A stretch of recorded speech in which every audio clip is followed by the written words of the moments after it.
Sorry for the interruption, but I have to share something with you. Because if you've ever run a Run Disney race and spent the whole time worrying about the balloon ladies catching you, you're not alone, and I've got something for you. I'm hosting a free challenge called the 30 Day to Faster Kickstart. It's designed to help Run Disney runners drop 1 minute per mile in the next 30 days without burnout, without guessing your pace, and it's 100% run walk friendly. We start May 22nd. It's just 3 runs a week and it's totally free. Head to the link in the show notes or DM me faster on Instagram, runDisneyDPT, and I'll send you the link. Hey, how's it going? Today I'm talking about what no one tells you about Run Disney Corrals. This is Running to the Castle, a podcast for injury-prone Run Disney runners on a journey to running magical miles. Join me, Dr. Allie, as I share the secrets I've gathered as a runner, doctor of physical therapy, and coach. You'll learn the exact ways I get my clients to the castle strong without feeling broken or held together with KT tape as they cross the finish line. It's something nobody really prepares you for. And it's starting at the back of the corrals and how it changes your race. If you don't have a proof of time, if you're a slower runner or a walker, if you're feeling anxious about starting in one of those corrals, keep listening. This episode's for you. Because there are some major things you need to be ready for. Things that runners that start up front never have to think about. When we talk about the corrals, most people think it's just about where you start. But starting in the back affects your entire race day experience. You're standing around for a really long time, sometimes over an hour before you even cross the start line. And we all know Run Disney races start early, 5 a.m. for the 5K, 10K, or half, and now 4:30 for the marathon. And no one tells you how much standing there stiffens up your muscles before you even start running. And if you're standing around that long in the dark, you have to think about staying warm, keeping your muscles warm and ready to move, and then balancing food and drink carefully so you don't have to go to the bathroom and leave the corral, losing that coveted spot at the front of the corral. And the people in the front, they just don't have to think about that. But you do, I do, we all do. One of my runners last year, she walks all of her races, and she knew that she needed to get to the front of the corral because she was going to be toward the end. Now, of course, you don't find your corral placement until you actually get your bib, but we anticipated that she'd probably be in the last corral. We did luck out that she was in the second to last corral, but we had a game plan. We talked about what her morning should look like and how early she needs to get there to get that extra buffer. Because that 16-minute per mile that we all have to follow, that pacing starts with the last person to cross the start line. That's the balloon ladies. 16 minutes per mile is what the balloon ladies need to keep.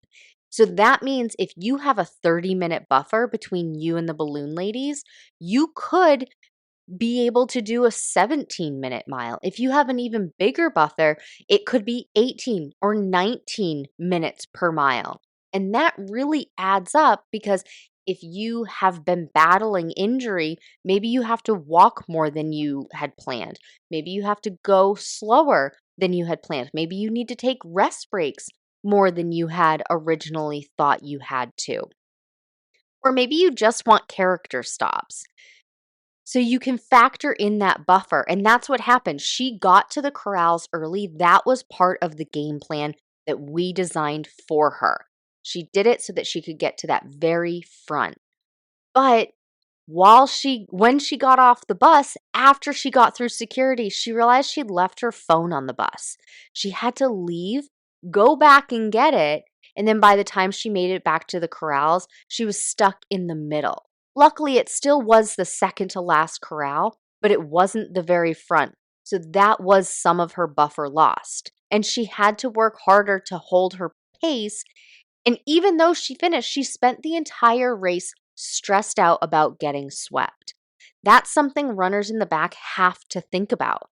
So positioning matters, That time buffer matters, and it's just a layer of pressure that no one really talks to you about. And with that, something that somebody at the front of the corral isn't going to notice, in the back, you actually have to weave a lot, weaving in and out of the corral, because at Run Disney, the early miles, they're so crowded. You're dodging walkers, you're slowing down, you're moving side to side to find space. And sometimes, like when I did the half marathon, I actually walked the beginning. That was my game plan because I knew how crowded the beginning was. So it's a completely different game plan than somebody who is starting out in corral A or B. They could just go from the jump and just start running. Sometimes when you're in the back of the corral, part of your game plan is to walk in the beginning. And if you aren't walking, you're definitely weaving. And it might not sound like a big deal, but if you've ever had an ankle injury, if you have knee pain, that side to side movement, it adds extra stress to your joints. Your body loves straight lines when it runs, but weaving, that is more dynamic and it's unpredictable. It's unpredictable load on your joints. If you've rolled an ankle before, weaving increases your risk of rolling it again. If you have glute weakness, that sideways motion, it adds more pressure to your knee. Runners up front, they're running straight from the start.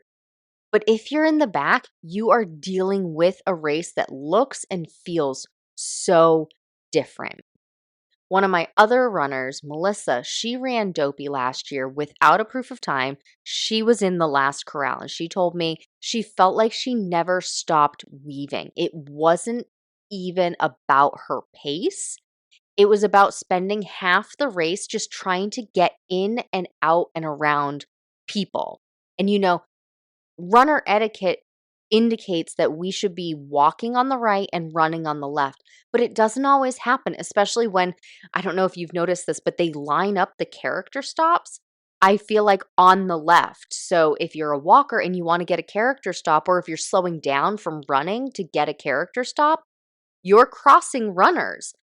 And so then those runners are just weaving in and out. So even if you are the best, most practiced runner etiquette, number one, it still isn't perfect.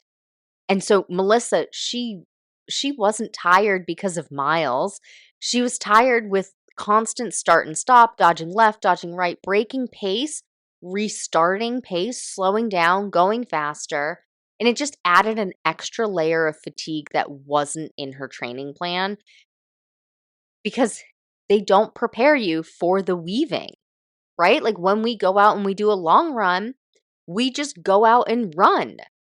And that's why with my clients in Stronger, Faster, Finisher, I recommend, now it's not every single long run, but I recommend incorporating different types of movement, like side to side, during your run to get your body used to that in and out weaving, that side to side motion. So that's my tip for you for this week.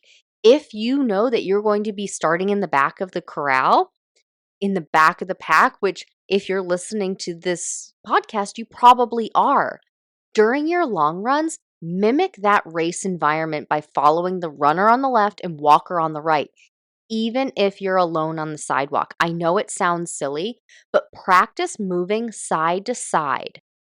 Practice if you're doing your run walk sequences. When you're running, it's on the left, and when you're walking, it's on the right, and you're transitioning. Practice that slow down and restart, giving your body a chance to learn those patterns before race day. It's not about speed, it's about teaching your body, your joints to move safely in the crowded space. And if you're not always in that crowded space, you kind of have to make it up sometimes. It's not just about the miles that get you in. And, that's another point. When you're running race day, even though it's small bits of side to side stepping, that adds distance. That adds an element to your race. So you're never doing 13.1 miles for a half marathon. It's always more. Now, part of that is because when they do the official race check for the race path, they take the shortest distance, and that is the official distance. But if you're on the outside, like if let's say we're doing a left turn and you're on the outside of the turn as opposed to the inside, well, that adds some distance to what you're traversing over. So you want to prepare for everything that the course could throw at you. You have to navigate more than just the distance. So if you're in the back of the corral and if you're feeling nervous about weaving, pacing, staying warm, being stuck standing for a long time before you start, you are not alone, you are not broken, and you don't need to figure it out yourself. That's exactly what we do inside Stronger, Faster, Finisher, and the wait list is now open. If you're feeling nervous about whether you can actually cross the finish line at Dopey, if you've been training hard but still wondering, will I really make it? I want you to know there's a better way.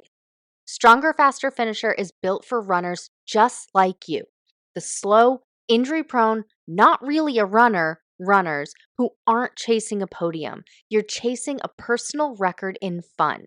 You want those castle photos, those character stops, that pineapple cider at the finish line without feeling broken, defeated, or like you barely survived.